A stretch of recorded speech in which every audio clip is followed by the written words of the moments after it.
the limited edition action doll on a mission to save hip-hop. Rocking a camo hoodie and mic in hand, he's ready to spark the culture and get RZA to put Win Records on the map. It's not just a figure, it's a movement. Meet Pap, limited edition, one mission only. Save hip-hop. Armed with beats, bars, and a whole lot of love for the music, Pap hits the streets, the studio, and the rooftop stages. Collectible #1. Pap, because... Arnold, you idiot. I've always worn it. I've always loved you. My darling. My darling. Kiss me, my darling. Orso-shaped Prometheus, wandering the dismal deserts of my tormented soul. Welcome to Unfiltered Pisces, our private cozy corner where the lights are low, the wine is poured, and the conversation flows. Pull up a chair, grab a bite, and settle in at your exclusive hangout spot.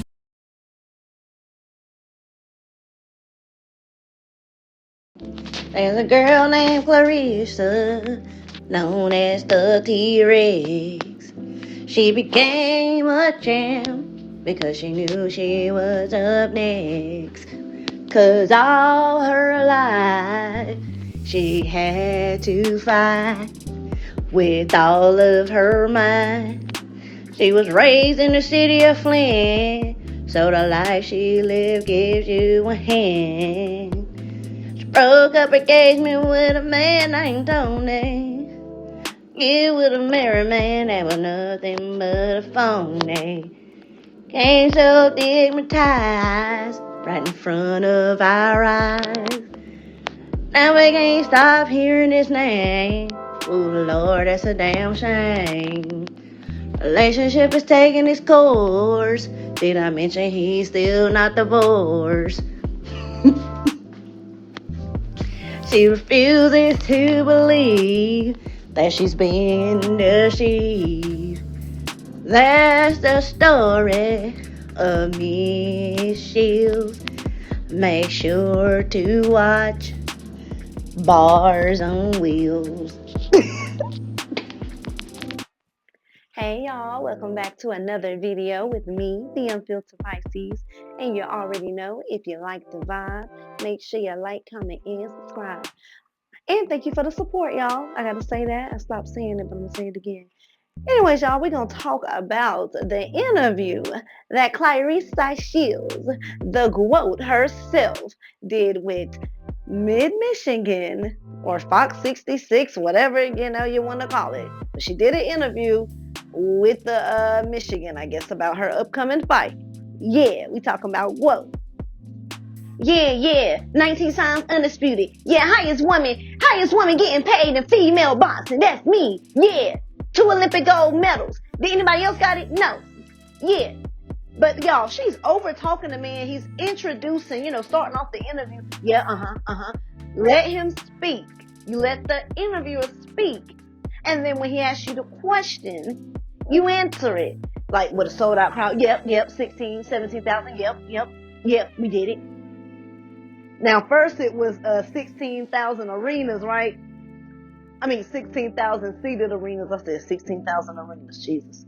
But that was 17,000, and we all know that it can seat up to 21K if it wants to, make that type of space for it. But y'all, to me, she don't really seem like she wanted to do the interview. It's just how her body language and her demeanor gave off. Like, when he asked her, oh yeah, I'm excited. I'm really excited. But her face didn't give that she was excited. And then again, you're fighting Friend Sean again. And was like, yeah, but Friend Sean, they want to talk about Shadeja Green, but Friend Sean beat her. But yeah, but my thing is, you steady go online. Yeah, Zeus Network. Yeah, 100K. I can whoop these girls. Any girl that want to challenge me, yeah, 100K. But my thing is, why do you want to tie yourself to Zeus? And that just shows your character. You want to be tied to Zeus? Come on now. But yeah, if you know what, let's say Zeus picked that up. Since she want to duck these girls, Alicia and Shadeja, let Zeus secretly, let them reach out to her. Hey, just show up. We're going to say we got some girls. Don't tell Claressa who her opponents are, right? And then let's just say she do the show and her first opponent is Shadeja. I wonder how she'll react about that. Because you don't want to take her on in the ring. So yeah, I wonder what would happen if Zeus Network could pick that up. But yeah, Win Records, y'all gonna make that fight happen? But she said, after I had my little rumble with friend Sean, then yeah, I'll fight her. But it didn't seem too confident to me. It just seemed like she just said something, just to be able to move the conversation, along. But what got me was with the media training. So she talks about, the Olympics, she was number 1 and I was number 7 at the time. And I kicked her ass. I kicked all of their asses. Yeah. But why, you're on TV. I guess they want to give it to us raw and uncut. But when you're on TV formatting the interview, you don't use such words like that. Yeah, I kicked their ass. That just comes off, unprofessional. You could have worded it better, like, she was number 1 at the time. And, I was number 7, but let's just say, after that, I ended up being number 1 and we are where we at today. You could have said something like that. And then she was like, well, I got 19 world titles and she has 2. So that clearly shows I had better oppositions than her. I'm wondering, like, friend Sean, is that really your friend? I don't know if it's just fake deep talk, but, I would be kind of concerned, like, you come off a little two-faced, just allegedly, to me, though. And so the quote talks about how you fight her, you get a lot of recognition, and you get more money. But my thing is, well, how much are you getting paid for this fight, right?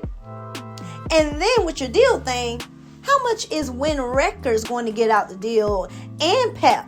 Because with all those ticket sales and all that, don't you have to pay, your team, as they say? And then another thing, you're talking about, they get recognition, they get followers, they get this. Okay, so with that being the case, Clarissa, how come it took you long to get to your 200K?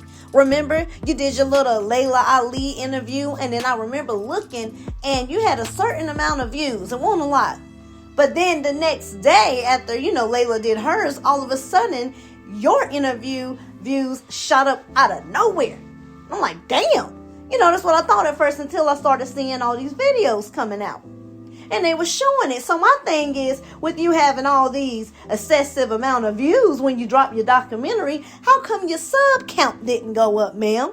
I mean, we already know, but I'm just saying, with all the recognition that you was getting off that documentary, you should have surpassed that 200K. You should have hit that same, those few days. But you recently celebrated that. Now, I know you got a little more now, but I'm talking about during that time. But we all know it backfired on you when you did that.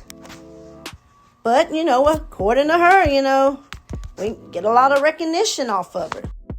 Now, y'all, she mentions, friend Sean should have waited another time to fight me because she in danger. Yeah, she in danger. Because I'm training like how I was training at the Olympics.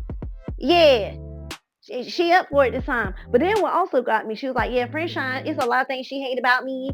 I got more gold medals than her, and this and that, and da. That's why I'm like, okay, is this just, promotion talk, or is it your arrogance? You know what I'm saying? It's okay to be proud of your achievements, but, that's your friend. Anyways, so she mentions, Kelly Price.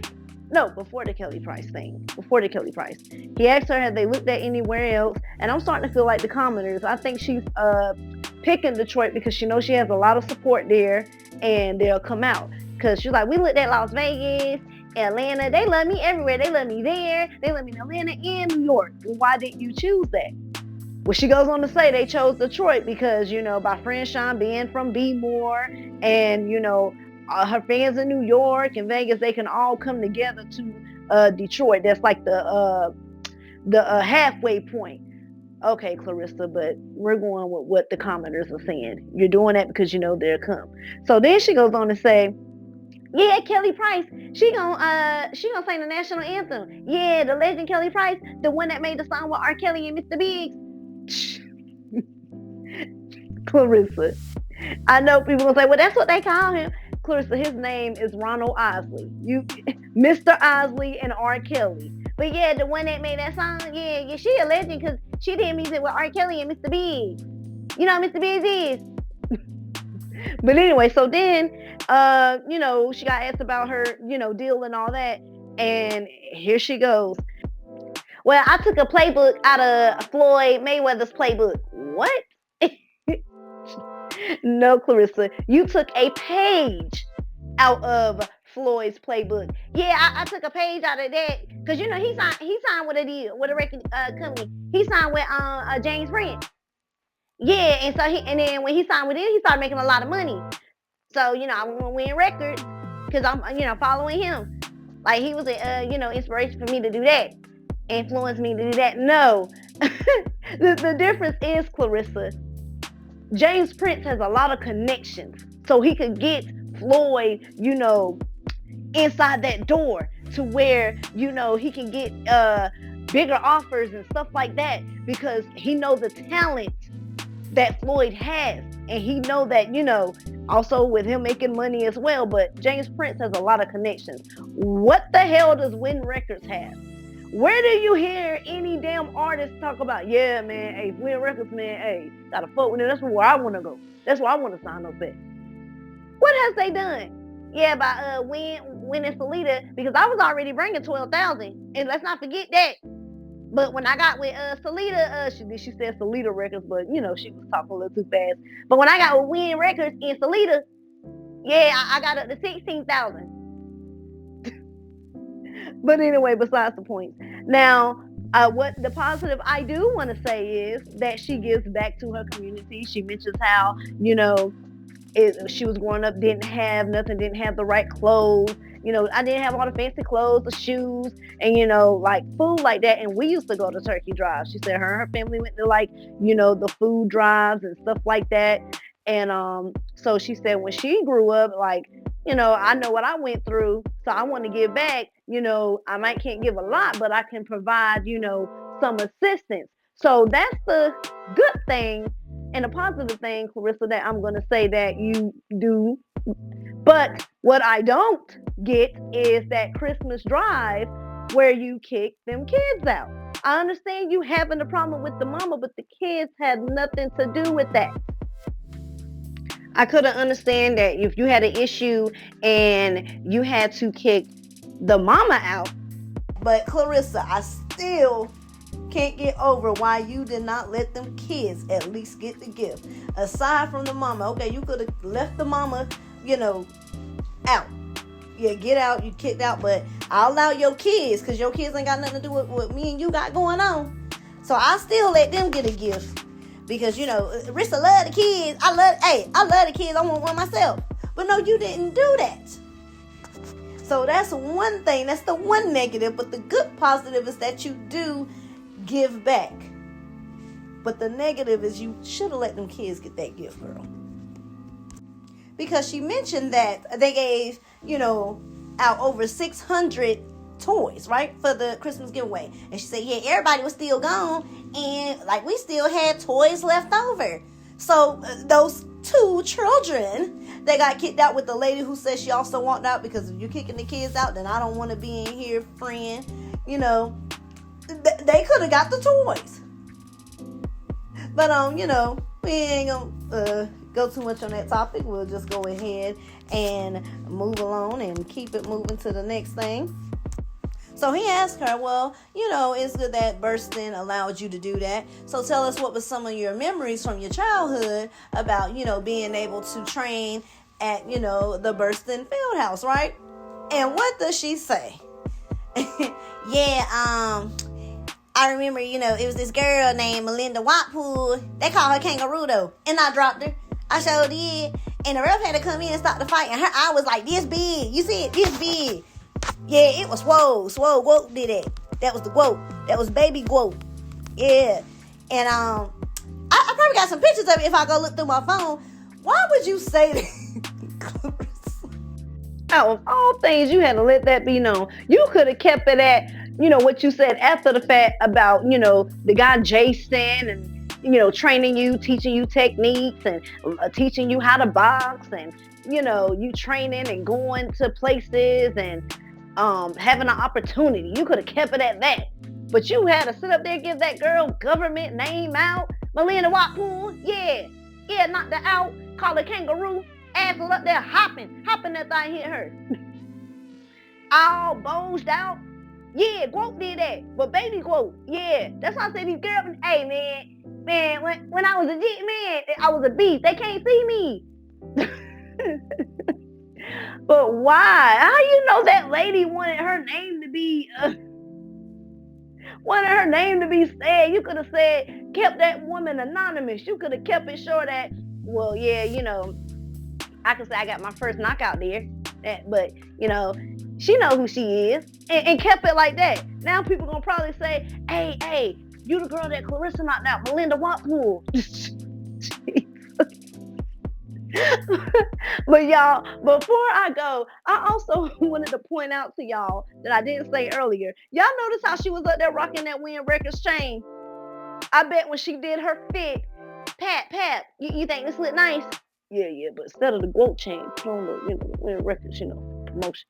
Oh yeah, okay.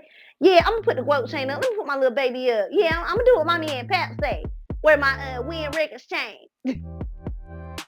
Oh, and don't forget, go get your tickets. She gave y'all a little code. Yeah. Y'all go use that code T-Rex10 and get your tickets now. Now I didn't tell y'all that, but T-Rex10, go get your ticket. But y'all, tell me what y'all think about the interview that the Quote did go on Mid-Michigan, Fox 66. Check it out. Let me know how you think she did. With that being said, this is the Unfiltered Pisces, and if you like my vibe, make sure you like, comment, and subscribe. Probably gonna be making another video later, but that's all I got.